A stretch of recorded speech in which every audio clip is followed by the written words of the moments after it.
Semangat pagi anak-anak. Bertemu lagi dengan Ibu Marisa dalam pembelajaran ekonomi. Wah, kita masuk ke topik baru nih, yaitu mengenai siklus akuntansi pada perusahaan dagang. Kita mulai ya.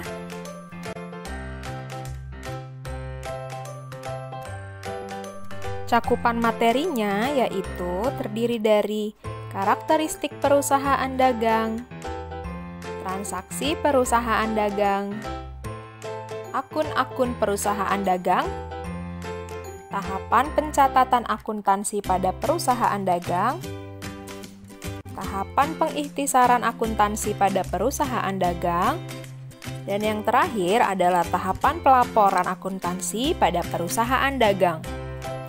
Kurang lebihnya hampir sama ya dengan yang ada pada perusahaan jasa.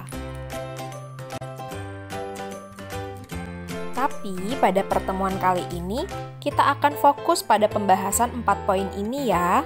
Karakteristik perusahaan dagang, transaksi perusahaan dagang, akun-akun perusahaan dagang, dan tahapan pencatatan akuntansi pada perusahaan dagang.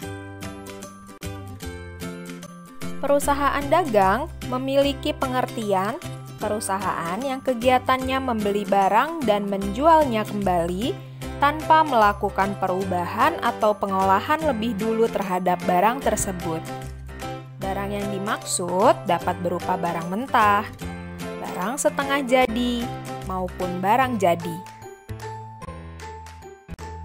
Perusahaan dagang memiliki ciri-ciri.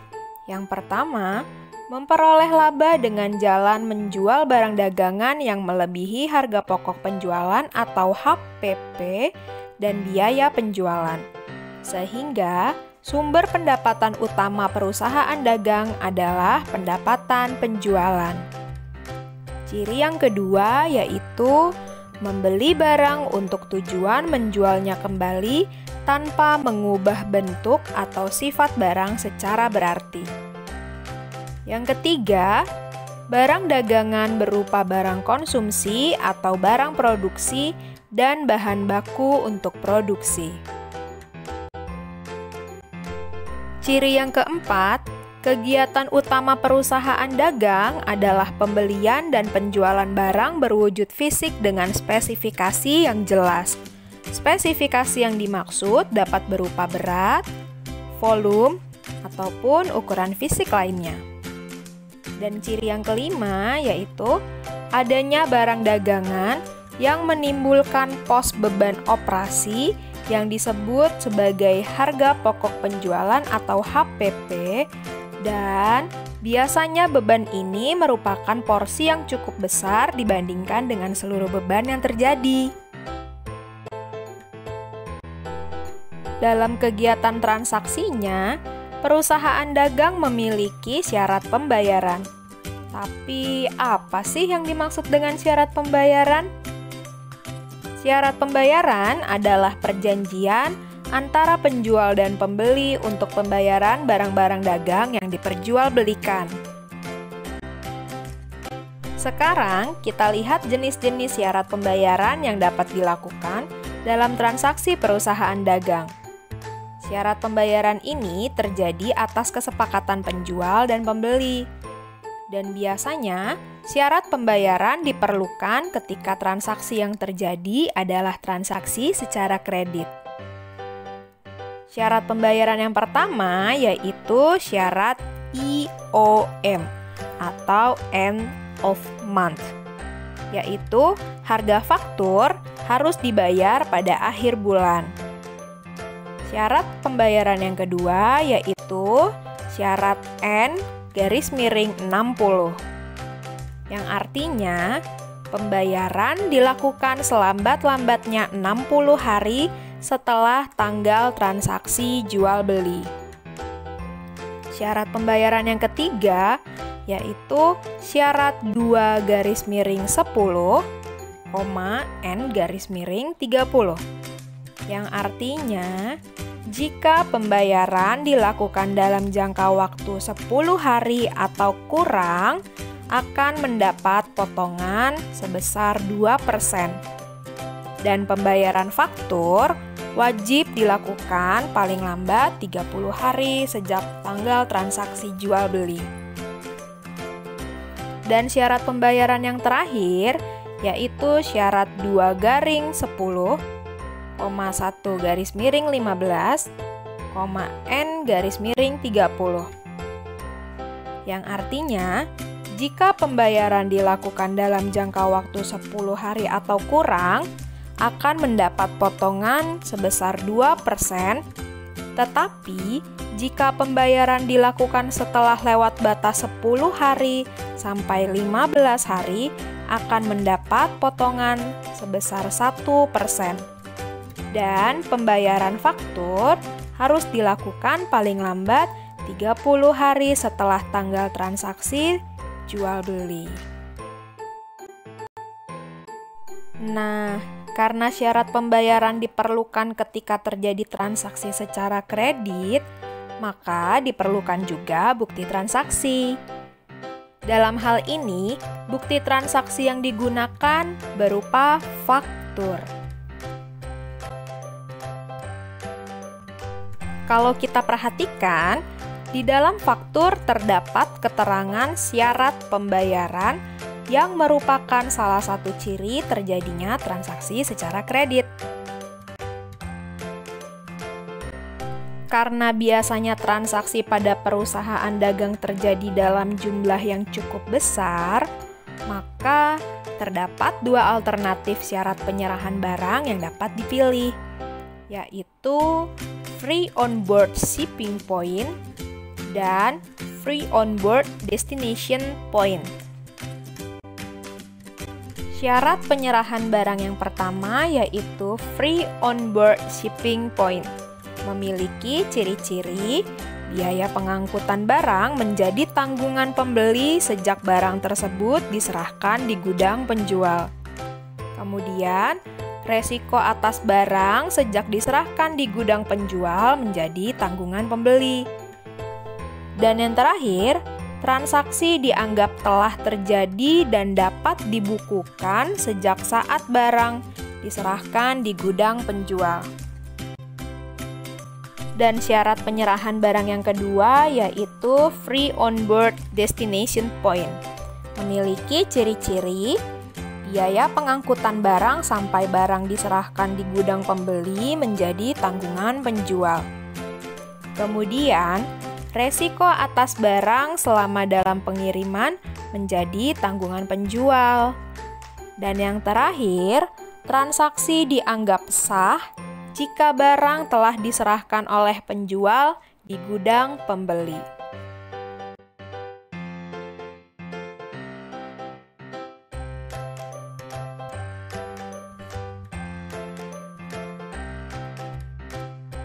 Kurang lebihnya, ada 9 akun yang tidak kalian temui pada siklus akuntansi pada perusahaan jasa, karena memang baru muncul pada siklus akuntansi pada perusahaan dagang. Akun yang pertama yaitu akun persediaan barang dagang, yaitu akun yang digunakan untuk mencatat jumlah persediaan barang dagang. Dan akun ini terdiri dari dua jenis, yaitu akun persediaan barang dagang awal dan akun persediaan barang dagang akhir. Akun persediaan barang dagang awal digunakan untuk mencatat jumlah persediaan barang dagang perusahaan di awal periode akuntansi. Sedangkan akun persediaan barang dagang akhir kebalikannya, digunakan untuk mencatat jumlah persediaan barang dagang di akhir periode akuntansi. Kemudian akun yang kedua yaitu akun pembelian, yang digunakan untuk mencatat semua transaksi pembelian barang dagang. Yang ketiga yaitu akun retur pembelian dan pengurangan harga. Akun ini digunakan untuk mencatat semua transaksi pengembalian barang dagang yang telah dibeli dan pengurangan harga atas pengembalian barang tersebut. Akun yang keempat yaitu akun potongan pembelian. Akun ini digunakan untuk mencatat transaksi potongan pembelian. Yang kelima yaitu akun beban angkut pembelian. Digunakan untuk mencatat semua transaksi pembayaran biaya angkut barang dagang yang dibeli. Yang keenam yaitu akun penjualan. Akun yang digunakan untuk mencatat semua transaksi penjualan barang dagang. Akun yang ketujuh yaitu akun retur penjualan dan pengurangan harga. Akun ini digunakan untuk mencatat transaksi penerimaan kembali barang dagang yang telah dijual. Akun yang kedelapan yaitu akun potongan penjualan. Akun ini digunakan untuk mencatat transaksi yang ada potongan penjualannya. Dan yang terakhir, yang kesembilan yaitu akun beban angkut penjualan. Akun ini digunakan untuk mencatat semua transaksi pembayaran biaya angkut barang dagang yang dijual apabila penjual menanggung biaya angkut barang dagang.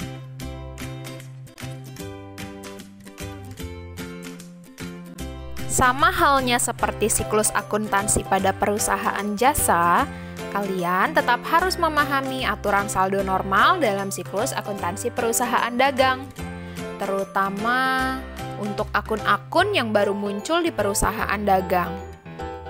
Pada intinya, untuk kelima kelompok akun secara besar memiliki aturan yang sama seperti perusahaan jasa. Seperti akun harta dan akun beban, jika bertambah berada di posisi debit dan jika berkurang berada di posisi kredit. Sedangkan akun utang, akun modal, dan akun pendapatan jika bertambah berada di posisi kredit dan jika berkurang berada di posisi debit. Nah, untuk akun persediaan barang dagang dalam perusahaan dagang masuk dalam kelompok akun harta.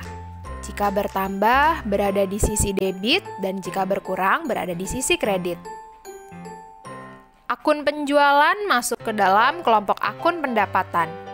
Jika bertambah, berada di sisi kredit, dan jika berkurang, berada di sisi debit.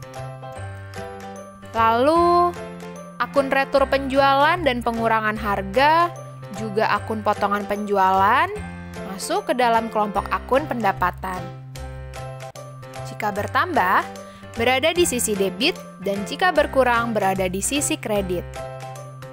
Kemudian, akun pembelian dan akun beban angkut masuk dalam kelompok akun beban.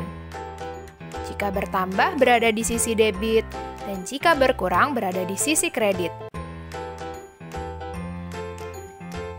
Yang terakhir, akun retur pembelian dan pengurangan harga, juga akun potongan pembelian masuk ke dalam kelompok akun beban.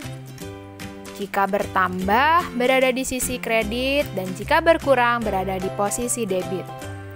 Dan saldo normal, Ibu kasih tanda background kuning ya.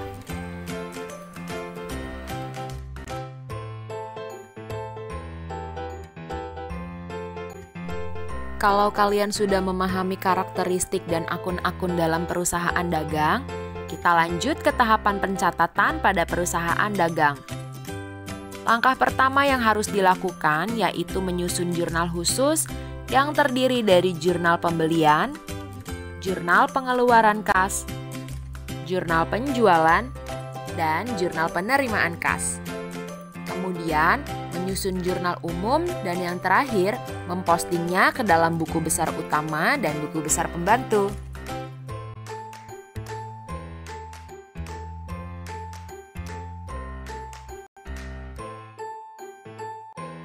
Yuk, kita kupas tuntas tentang jurnal khusus pada perusahaan dagang. Jurnal khusus adalah jurnal yang dirancang khusus untuk mencatat transaksi yang bersifat sama dan sering terjadi berulang-ulang. Atau dengan kata lain, jurnal khusus adalah jurnal yang dikelompokkan sesuai dengan jenis transaksinya. Kemudian, secara berkala, misalnya setiap bulan atau setiap akhir periode akuntansi, seluruh transaksi dijumlahkan dan dipindah bukukan ke buku besar. Jurnal khusus memiliki beberapa manfaat. Manfaat yang pertama yaitu memungkinkan pembagian pekerjaan atau spesialisasi. Jurnal umum yang mencatat semua transaksi pada satu jurnal sulit membagi pekerjaan secara baik. Lain halnya dengan jurnal khusus. Pembagian pekerjaan dapat dilakukan dengan baik karena terdapat beberapa jurnal sesuai jenis transaksinya. Jadi, bagi perusahaan yang besar, sangat mungkin satu orang menangani satu atau dua jurnal.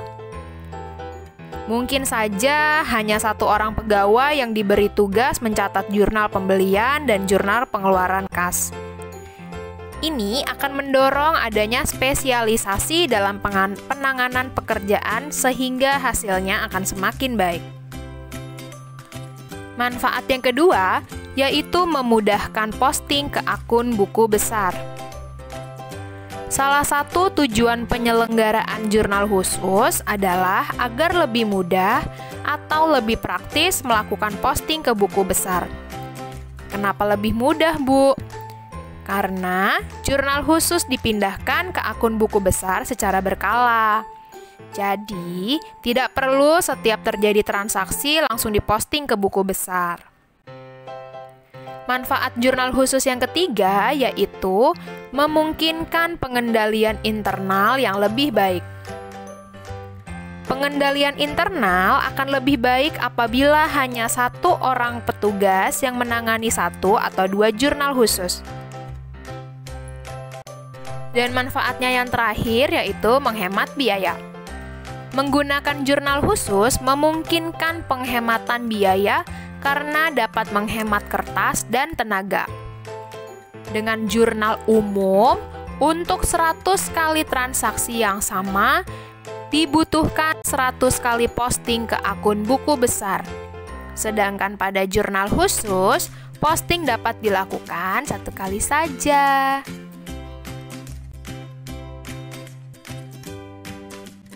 Pengelompokan transaksi yang dicatat dalam jurnal khusus adalah sebagai berikut. Yang pertama, jurnal pembelian yaitu buku jurnal yang digunakan untuk mencatat semua transaksi pembelian secara kredit. 2. Jurnal pengeluaran kas yaitu buku jurnal yang digunakan untuk mencatat semua transaksi pengeluaran uang atau kas secara tunai. 3. Jurnal penjualan yaitu buku jurnal yang digunakan untuk mencatat semua transaksi penjualan secara kredit. Dan 4. Jurnal penerimaan kas yaitu buku jurnal yang digunakan untuk mencatat semua transaksi penerimaan uang secara tunai. Ini adalah contoh tabel jurnal pembelian. Langkah pertama yang harus kalian lakukan ketika menyusun jurnal pembelian yaitu mencatat identitas tabel yang terdiri dari nama perusahaan, kemudian nama tabel atau jurnal pembelian, dilanjutkan dengan periode penyusunan jurnal pembelian. Dan di pojok kanan atas tabel, tuliskan halamannya ya. Pada tabel terdiri dari beberapa kolom. Kolom yang pertama yaitu kolom tanggal yang dibagi menjadi 2 kolom lagi. Kolom yang lebih besar digunakan untuk mencatat tahun dan bulan, dan kolom yang lebih kecil digunakan untuk mencatat tanggal terjadinya transaksi. Kemudian kolom kedua yaitu kolom keterangan. Kolom ketiga merupakan kolom syarat pembayaran. Kolom keempat merupakan kolom debit. Namun, kolom debit dibagi lagi menjadi 2 kolom besar. Kolom besar pertama untuk akun pembelian. Kolom besar yang kedua yaitu untuk mencatat akun serba-serbi. Nantinya akun serba-serbi dibagi lagi menjadi 3 kolom, yaitu kolom akun serba-serbi, kolom referensi serba-serbi, dan kolom jumlah untuk mencatat angka pada akun serba-serbi yang muncul. Dan yang terakhir yaitu kolom kredit yang berisi akun utang dagang. Ketika membuat kolom jurnal pembelian, kita harus memperhatikan transaksi yang terjadi. Transaksi yang sering terjadi harus menggunakan kolom khusus atau kolom akun pembelian. Sedangkan transaksi yang jarang terjadi menggunakan kolom serba-serbi. Untuk menambah pemahaman kalian mengenai jurnal pembelian, berikut Ibu sajikan ilustrasi sebagian data transaksi perusahaan dagang maju terus pada bulan Maret 2018. Tanggal 5 Maret, dibeli barang dagang dari toko Lestari seharga Rp6 juta dengan syarat 2/10 N/30. Tanggal 8 Maret, dibeli peralatan kantor dari PT Sarana Jaya seharga Rp15 juta. Dan tanggal 28 Maret, dibeli perlengkapan dari toko Mandiri seharga Rp1.500.000 dengan syarat 2/10 N/30. Yang perlu kalian pahami pada jurnal pembelian yaitu jurnal pembelian digunakan untuk mencatat seluruh transaksi pembelian secara kredit. Jadi, dari ilustrasi yang Ibu sajikan ini yang nanti akan kita susun ke dalam tabel jurnal pembelian hanya transaksi pembelian yang terjadi secara kredit. Transaksi yang terjadi secara kredit terjadi di tanggal 5 Maret dan 28 Maret. Ditandai dengan kalimat dengan syarat yang merupakan salah satu ciri terjadinya transaksi secara kredit.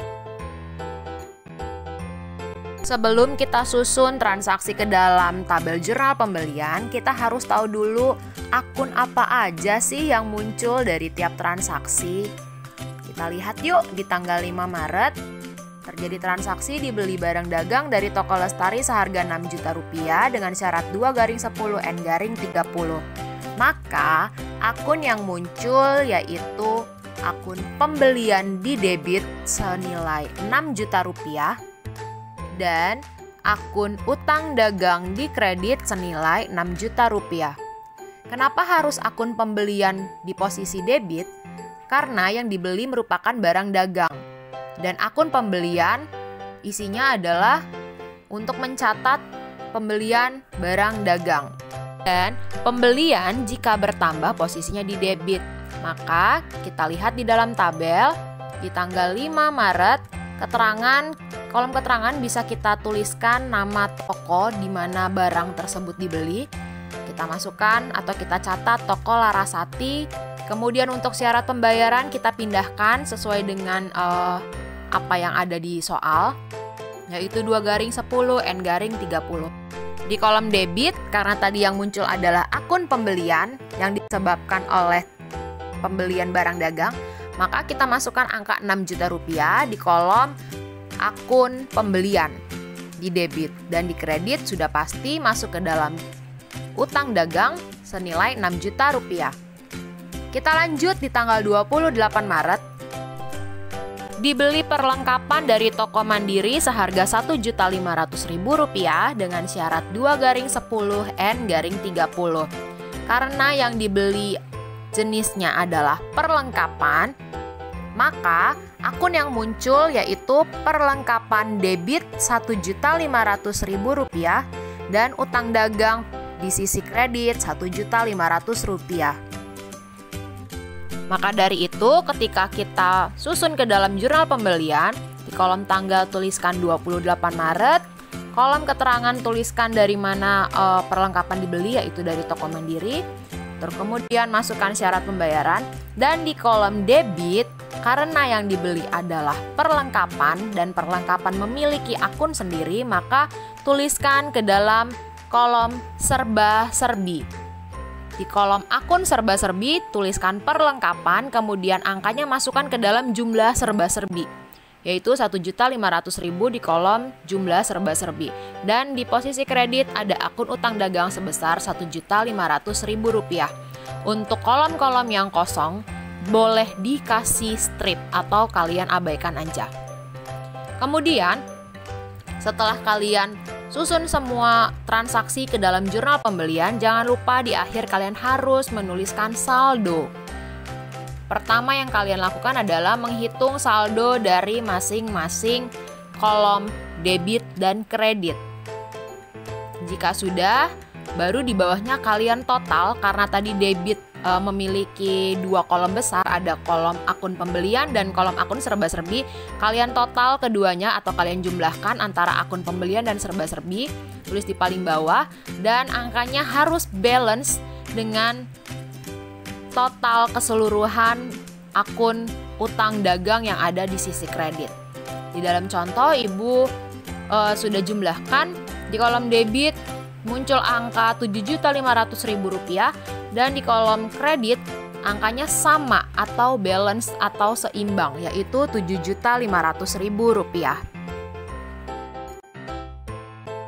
Nah, seperti inilah jurnal pembelian yang seharusnya ada identitas tabel, kemudian ada halaman, dan tabel berisi lengkap dengan keterangan beserta angka-angka di dalamnya. Dan di akhir jangan lupa tuliskan saldo ya. Oke, kita lanjut ke jurnal khusus yang kedua, yaitu jurnal pengeluaran kas. Untuk review sedikit, jurnal pengeluaran kas adalah jurnal yang digunakan untuk mencatat semua transaksi pengeluaran uang atau kas secara tunai. Nah, transaksi yang dicatat dalam jurnal pengeluaran kas yaitu yang pertama, pembelian secara tunai, kedua, pembayaran atau pelunasan utang dagang, tiga, pembayaran beban-beban, empat, retur penjualan secara tunai, dan yang terakhir, pengambilan tunai untuk keperluan pribadi atau PRIV. Ini adalah contoh tabel jurnal pengeluaran kas. Sama seperti tabel jurnal pembelian, langkah pertama yang harus kalian lakukan yaitu menuliskan identitas tabel dan halaman di pojok kanan atas tabel. Kolom pertama yaitu kolom tanggal, kolom kedua yaitu kolom keterangan, kolom ketiga yaitu kolom debit, dan kolom debit terbagi lagi menjadi 3 kolom besar. Kolom debit yang pertama yaitu akun pembelian, kolom debit yang kedua yaitu akun utang dagang, dan kolom debit yang ketiga yaitu akun serba-serbi yang terdiri dari kolom akun, kolom referensi, dan kolom jumlah. Dan yang terakhir yaitu kolom kredit yang dibagi menjadi 2 kolom besar, yaitu kredit yang pertama yaitu akun kas, dan kolom kredit yang kedua yaitu akun potongan pembelian. Transaksi yang sering terjadi biasanya adalah pembayaran utang dan pembelian barang dagang secara tunai. Dengan demikian, kolom untuk utang dagang dan kolom pembelian dibuatkan secara khusus, seperti yang tertera di dalam tabel yang sedang kalian simak. Kemudian, untuk mencatat transaksi yang jarang terjadi, dapat dicatat ke dalam kolom serba-serbi. Kita lanjut yuk. Coba perhatikan ilustrasi dari sebagian data transaksi perusahaan dagang maju terus pada bulan April 2018. Tanggal 17 April membayar bunga pinjaman Rp500.000 dan cicilan pinjaman Rp3 juta. Tanggal 19 April membayar hutang kepada PT Sekarwangi sejumlah Rp1 juta untuk pembelian barang dagang tanggal 10 April 2018 dengan syarat pembayaran 2/10 N/30. Tanggal 25 April membeli barang dagang secara tunai dari PT Pembina seharga Rp1.600.000. Dan yang terakhir, tanggal 30 April pemilik perusahaan mengambil uang tunai untuk keperluan pribadi sebesar Rp750.000. Kita review sedikit ya mengenai fungsi dari jurnal pengeluaran kas, yaitu jurnal yang digunakan untuk mencatat semua transaksi pengeluaran uang atau kas secara tunai. Jika kita lihat pada ilustrasi yang Ibu sajikan ini, keseluruhan transaksi dapat kita susun ke dalam tabel jurnal pengeluaran kas. Kenapa? Karena transaksi tanggal 17, 19, 25, dan 30 April ini merupakan transaksi pengeluaran uang atau kas secara tunai, bukan secara kredit. Nah, seperti yang tadi, sebelum kita susun transaksi ke dalam jurnal pengeluaran kas, yang perlu dilakukan yaitu mengetahui akun-akun apa aja sih yang muncul dari setiap transaksi yang terjadi. Untuk transaksi tanggal 17 April, membayar bunga pinjaman Rp500.000. Akun yang muncul yaitu beban bunga di debit sebesar Rp500.000 karena jika beban bertambah, posisi normalnya ada di debit. Kemudian untuk posisi kredit atau kolom kreditnya akan kita isi kas karena kasnya berkurang. Jika kas berkurang, saldonya dicatatkan di kredit. Maka kas di kredit senilai Rp500.000. Kemudian terjadi juga membayar cicilan pinjaman senilai Rp3 juta. Akun yang muncul yaitu utang di debit karena kata lain dari cicilan pinjaman yaitu adalah hutang. Utang jika berkurang, hutangnya berkurang maka posisinya ada di debit. Maka dicatatkan utang di debit sebesar Rp3 juta dan untuk kreditnya kita catatkan kas. Kasnya berkurang sebesar Rp3 juta. Maka bisa kita susun ke dalam jurnal pengeluaran kas. Untuk tanggal 17 Maret 2018 bisa kalian lihat di tabel keterangan, kita tuliskan keterangan yang terjadi karena tidak ada nama tokonya. Kita tuliskan keterangannya yaitu membayar bunga atau membayar bunga dan cicilan pinjaman. Oke, untuk transaksi membayar bunga kita catatkan di kolom debit serba-serbi yaitu beban bunga sejumlah Rp500.000. Kemudian di kredit tuliskan di kolom kas Rp500.000. Dan membayar cicilan kita masukkan juga ke akun serba-serbi. Akun utangnya kita masukkan ke dalam kolom serba-serbi di debit. Kenapa harus di kolom serba-serbi? Karena bukan untuk membayar hutang barang dagang yang dibeli, maka dimasukkan ke dalam kolom serba-serbi. Tuliskan hutang, jumlahnya masukkan sebesar Rp3 juta. Begitu juga dengan posisi kredit yaitu akun kas Rp3 juta. Untuk kolom yang kosong silakan diberi tanda strip atau diabaikan aja. Nah, untuk tanggal 17 ini, transaksi tanggal 17 April tidak ada potongan pembelian, maka di kolom kredit akun potongan pembelian di strip ya atau dikosongkan. Nah, di tanggal 19 April kita lihat transaksinya membayar hutang kepada PT Sekarwangi sejumlah Rp1 juta untuk pembelian barang dagang tanggal 10 April 2018 dengan syarat pembayaran 2-10N-30. Sesuai dengan syarat pembayaran yang disepakati antara penjual dengan pembeli, di dalam ilustrasi ini ada syarat 2-10. Si perusahaan dagang maju terus akan mendapatkan potongan harga atau potongan pembelian sebesar 2% jika dapat melunasi hutang atau menyelesaikan pembayaran sebelum 10 hari atau sampai dengan 10 hari sejak tanggal terjadinya transaksi jual beli. Nah, di dalam soal ini transaksinya terjadi di tanggal 10 April dan hutangnya atau pembayarannya akan diselesaikan di tanggal 19 April. Jadi jarak antara 10 April 2018 ke 19 April 2018 baru 9 hari. Belum melewati syarat pembayaran yang disepakati.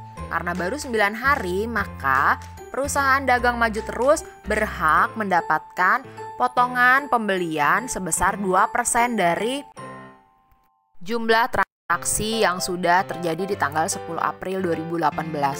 Karena tadi total transaksinya sebesar Rp1 juta, maka 2% dari Rp1 juta yaitu sebesar Rp20.000. Maka akun yang muncul dari transaksi tanggal 19 yaitu Di debit ada akun pembelian.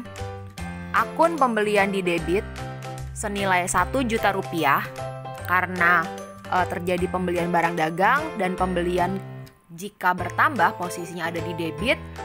Kemudian untuk posisi di kredit kita masukkan ke dalam kolom potongan pembelian sebesar Rp20.000 atau sebesar diskon atau potongan harga yang didapatkan oleh perusahaan dagang maju terus karena sudah melunasi pembayaran atau menyelesaikan pembayarannya sebelum melewati batas syarat pembayaran.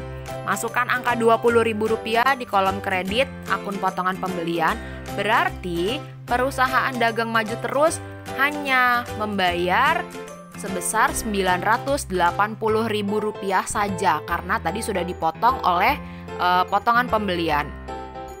Maka di dalam kolom kredit untuk akun kas bisa kita catatkan senilai Rp980.000. Jika dijumlah di transaksi tanggal 19 untuk kolom debit senilai Rp1 juta, kolom kredit jika dijumlahkan antara kas dengan potongan pembelian di PT Sekarwangi yaitu kasnya Rp980.000, potongan pembeliannya Rp20.000, maka totalnya Rp1 juta. Untuk transaksi tanggal 25 April, membeli barang dagang secara tunai dari PT Pembina seharga Rp1.600.000. Karena pembeliannya terjadi secara tunai, maka akun yang muncul adalah akun pembelian di debit senilai Rp1.600.000 dan kasnya ada di kredit senilai Rp1.600.000 karena pembeliannya bertambah, posisi jika bertambah ada di debit dan kasnya berkurang posisinya di kredit. Kemudian yang terakhir tanggal 30 April pemilik perusahaan mengambil uang tunai untuk keperluan pribadi sebesar Rp750.000 atau PRIV. Kita susun ke dalam jurnal pengeluaran kas, masukkan ke dalam kolom tanggal, kemudian keterangan bisa kita tuliskan PRIV, dan di kolom debit kita masukkan ke dalam kolom serba-serbi. Kita tuliskan di akun serba-serbi PRIV PD Maju Terus, kemudian masukkan jumlahnya senilai Rp750.000. Kemudian di kolom kredit kita tuliskan pada kas senilai Rp750.000. Dan jika disusun secara keseluruhan, beginilah tampilan dari jurnal pengeluaran kas PD Maju Terus. Jangan lupa tuliskan halaman di pojok kanan atas tabel, dan di sini Ibu berikan keterangan dalam kurung dalam ribuan rupiah karena kolom yang ada di dalam tabel tidak cukup untuk menuliskan angka secara lengkap. Dan jangan lupa di akhir hitung saldonya atau total atau jumlah dari masing-masing akun di kolom debit dan kolom kredit. Kemudian jumlahkan kembali dan bandingkan antara debit dan kredit harus balance atau seimbang. Kemudian seperti inilah tabel jurnal penjualan. Seperti biasa, catat dulu identitas tabel, kemudian halaman di pojok kanan atas tabel. Di dalam tabel terdiri dari kolom tanggal yang dibagi menjadi 2 kolom, kemudian kolom keterangan, kemudian kolom syarat pembayaran, dan yang terakhir kolom debit dan kredit. Karena debit dan kredit dalam jurnal penjualan angkanya pasti sama, maka dapat digabungkan menjadi satu kolom aja. Tapi jangan lupa tulis keterangan piutang dagang di debit, penjualan di kredit.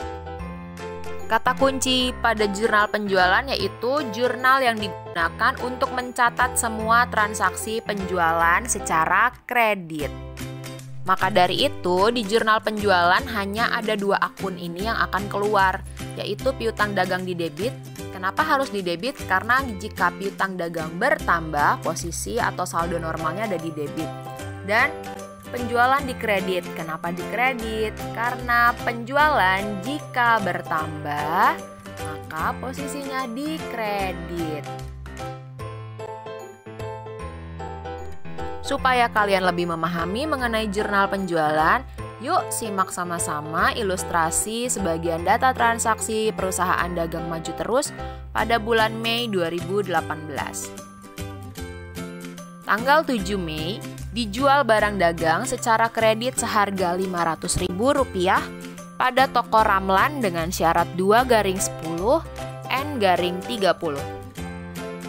Tanggal 12 Mei, dijual barang dagang seharga Rp800.000 pada toko Ramlan dengan syarat 2/10 N/30. Tanggal 18 Mei, dijual barang dagang secara kredit seharga Rp1 juta pada toko Mandiri dengan syarat 3/10 N/45.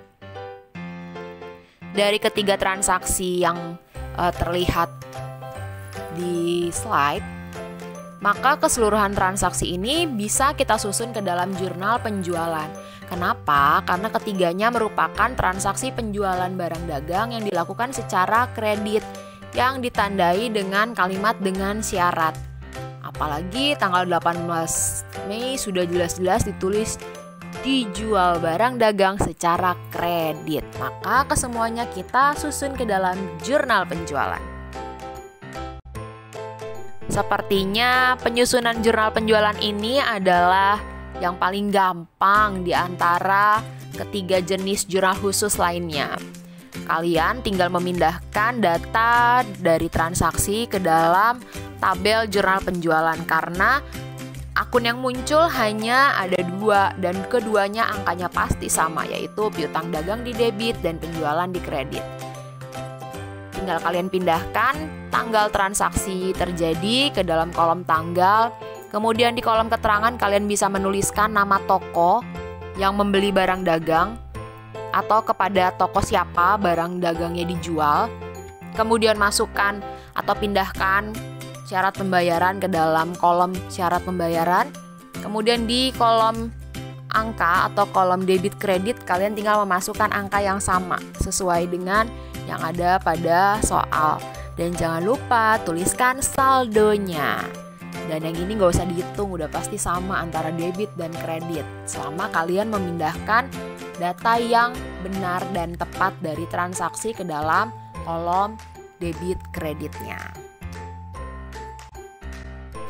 Dan jadinya seperti ini ya kalau kalian menyusun jurnal penjualan yang benar. Ada identitasnya, ada halamannya, kemudian ada keterangan karena ibu menuliskan angka secara lengkap namun belum ada satuan mata uangnya. Kemudian tuliskan atau pindahkan tabelnya secara lengkap beserta isi dan saldonya. Jenis jurnal khusus yang terakhir yaitu jurnal penerimaan kas. Jurnal penerimaan kas merupakan jurnal khusus yang digunakan untuk mencatat semua transaksi penerimaan uang tunai atau kas secara tunai. Dan transaksi yang dicatat dalam jurnal penerimaan kas yaitu penjualan tunai, penerimaan pelunasan piutang, penerimaan pendapatan, termasuk di dalamnya pendapatan bunga, pendapatan sewa, dan lain-lain. Dan yang terakhir yaitu transaksi retur pembelian secara tunai. Ini adalah contoh tabel jurnal penerimaan kas. Jangan lupa, langkah pertama yaitu menuliskan identitas tabel beserta halaman di pojok kanan atas tabel. Di tabel, kolom pertama terdiri dari tanggal yang dibagi menjadi 2 kolom, kemudian ada kolom keterangan, kemudian ada kolom debit yang dibagi menjadi 2 kolom besar yaitu kolom akun kas dan akun potongan penjualan. Dan di kolom kredit dibagi menjadi 3 kolom besar yaitu kolom akun piutang dagang, akun penjualan, dan akun serba-serbi yang dibagi menjadi 3 kolom yaitu kolom akun serba-serbi, kolom referensi serba-serbi, dan kolom jumlah di kolom serba-serbi. Pada kolom kredit merupakan akun-akun yang menjadi sumber penerimaan uang. Yang kalian lihat yaitu akun piutang dagang dan akun penjualan. Itu merupakan sumber penerimaan uang kas perusahaan. Lalu untuk menampung penerimaan uang selain piutang dagang dan penjualan, digunakanlah kolom serba-serbi. Sekarang kita lihat ilustrasi dari sebagian data transaksi perusahaan dagang maju terus pada bulan Juni 2018. Tanggal 2 Juni, pemilik perusahaan menyetor uang tunai sebagai modal sebesar 50 juta rupiah. Tanggal 10 Juni menerima piutang sebesar 40 juta rupiah hasil penjualan barang 5 hari lalu pada PT Pratama dengan syarat 2/10 N/30. Tanggal 12 Juni menjual peralatan toko bekas seharga 6 juta rupiah. Tanggal 18 Juni menerima piutang 30 juta rupiah dari penjualan barang 8 hari yang lalu kepada PT Pratama dengan syarat 2/10 N/30. Tanggal 25 Juni menerima sewa gedung kantor 2.500.000 rupiah dari PT Indah. Dan terakhir tanggal 27 Juni menjual barang kepada PT Muncul senilai 20 juta rupiah. Karena fungsi dari jurnal penerimaan kas yaitu untuk mencatat semua transaksi penerimaan uang atau kas secara tunai, maka dari ilustrasi yang Ibu sajikan, semuanya dapat disusun ke dalam tabel jurnal penerimaan kas. Ya, sebelum kita menyusun seluruh transaksi ke dalam tabel jurnal penerimaan kas, kita harus tahu dulu akun apa aja yang muncul dari setiap transaksi yang terjadi. Kita lihat sama-sama ya, untuk transaksi tanggal 2 Juni. Pemilik perusahaan menyetor uang tunai sebagai modal sebesar 50 juta rupiah. Maka akun yang muncul adalah kas posisi di debit karena kasnya bertambah senilai 50 juta rupiah. Dan di kredit adalah modal. Modal jika bertambah posisi di kredit. Nah, nilainya sama-sama 50 juta rupiah. Kemudian kita susun ke dalam tabel jurnal penerimaan kas. Masukkan tanggal di kolom tanggal, keterangannya bisa kita tuliskan setoran modal. Kemudian di kolom debit kita tuliskan 50 juta pada kas. Dan di kolom kredit karena modal tidak memiliki kolom akun sendiri, maka kita masukkan ke dalam kolom akun serba-serbi. Kita tuliskan jumlahnya 50 juta rupiah dan beri keterangan modal di kolom kredit serba-serbi. Kemudian lanjut tanggal 10 Juni menerima piutang sebesar 40 juta rupiah hasil penjualan barang 5 hari lalu pada PT Pratama dengan syarat 2/10 N/30. Pada kasus ini, PD Maju Terus menjual barang 5 hari yang lalu, berarti tanggal 5 Juni, kepada PT Pratama seharga 40 juta rupiah dengan syarat 2/10 N/30. Dari jarak antara 5 hari yang lalu atau dari tanggal 5 Juni sampai tanggal 10 Juni cuma berjarak 5 hari. Atau dengan kata lain berarti masih memenuhi syarat untuk mendapatkan potongan harga. Nah, dalam hal ini maka akun yang muncul yang dicatat oleh perusahaan dagang maju terus yaitu kas di debit senilai 39.200.000.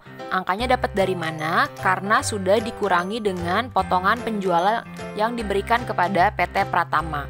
Karena dalam hal ini PT Pratama berhak mendapatkan potongan harga sebesar 2% dari 40 juta rupiah atau dari total transaksinya. 2% dari 40 juta rupiah yaitu 800.000.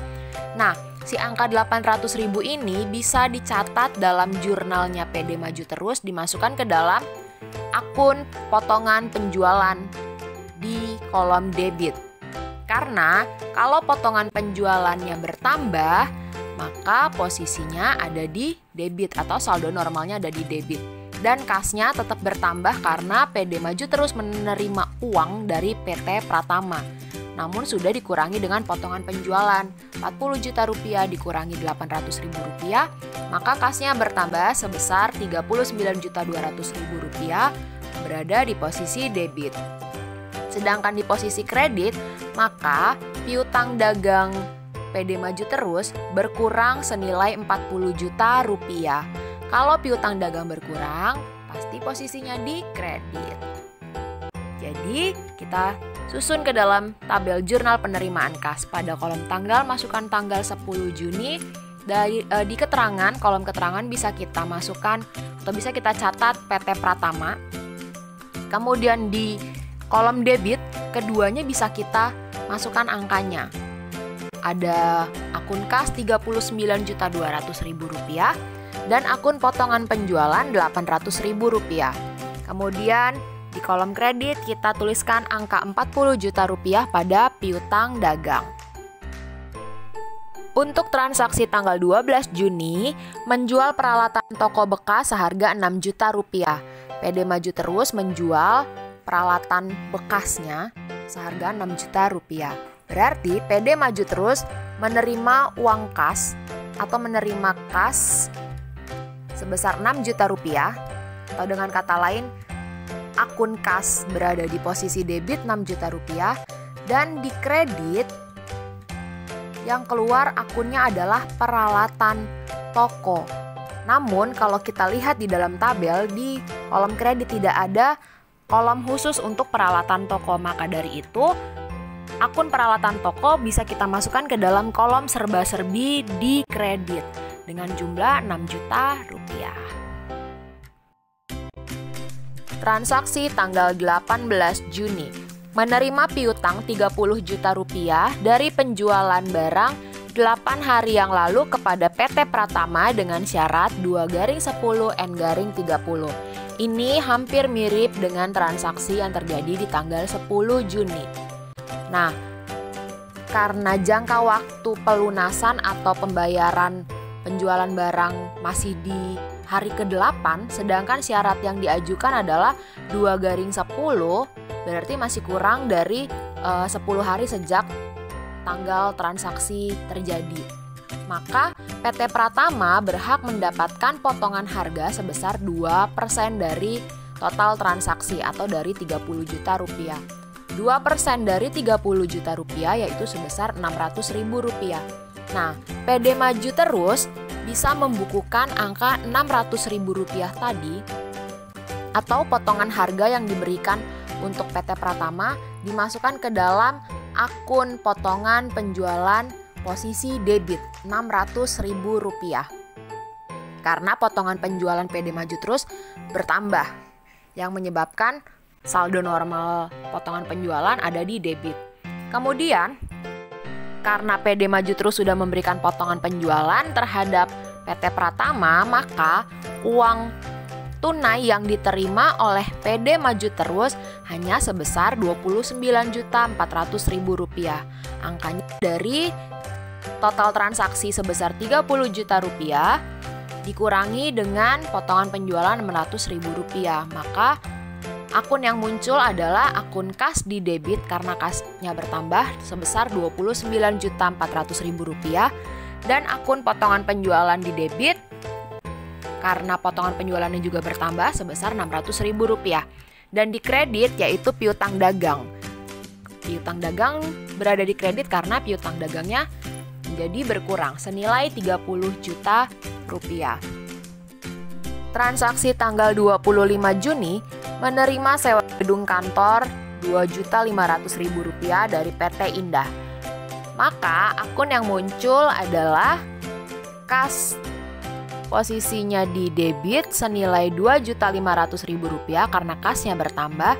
Kemudian di kredit yang muncul adalah akun pendapatan sewa karena pendapatannya bertambah. Jika pendapatan bertambah berada di sisi kredit, maka di kredit muncul akun pendapatan sewa 2.500.000 rupiah. Namun pada penyusunan di dalam tabel jurnal penerimaan kas, di kolom kredit tidak ada kolom khusus pendapatan sewa. Maka dari itu akun pendapatan sewa kita masukkan ke dalam kolom serba-serbi. Dan yang terakhir, transaksi tanggal 27 Juni menjual barang kepada PT Muncul senilai 20 juta rupiah. Maka akun yang muncul adalah kas bertambah posisi di debit senilai 20 juta rupiah dan di kredit penjualan berada di sisi kredit senilai 20 juta rupiah. Kenapa penjualannya jadi di kredit? Karena penjualan jika bertambah maka saldo normalnya ada di kredit. Jadi untuk tanggal 27 akun yang muncul adalah kas di debit 20 juta rupiah dan penjualan di kredit senilai 20 juta rupiah. Nah, seperti inilah keseluruhan tabel jurnal penerimaan kas PD Maju Terus. Jika lengkap dituliskan beserta identitas tabel, beserta halaman, kemudian ada keterangan dalam ribuan rupiah karena kolom yang ibu buat tidak cukup untuk menuliskan angka secara keseluruhan, dan tabel lengkap beserta isi dan saldo masing-masing kolom debit dan kredit, dan pastikan angka yang ada pada kolom debit dan kredit balance atau seimbang.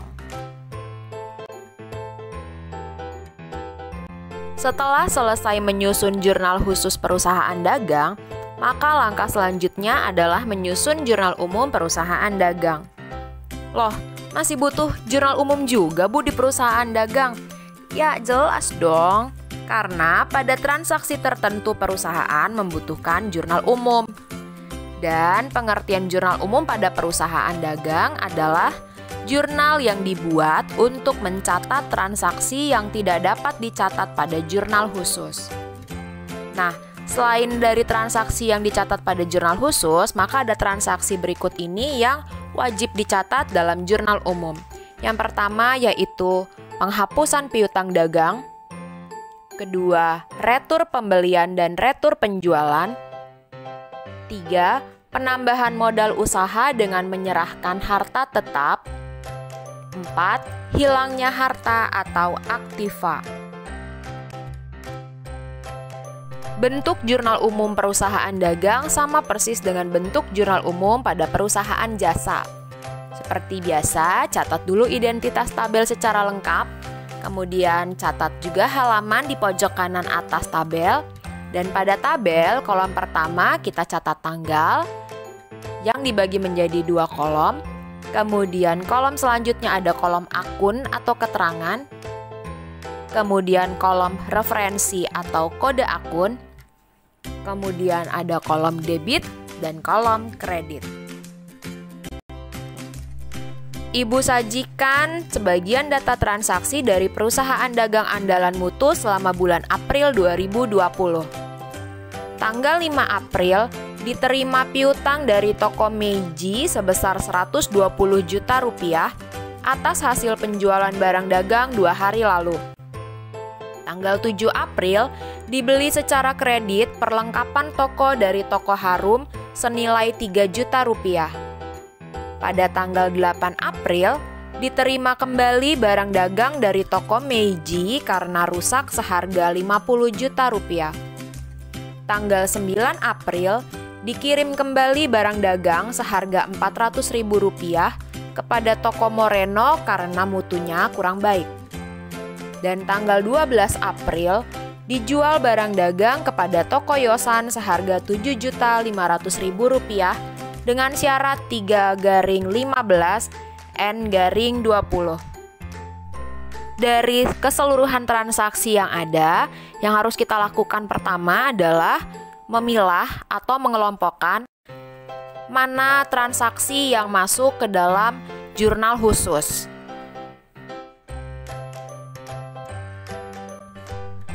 Jika kita lihat, transaksi tanggal 5 April merupakan transaksi yang dapat disusun ke dalam jurnal penerimaan kas. Kemudian transaksi tanggal 7 April merupakan transaksi yang dapat disusun ke dalam jurnal pembelian.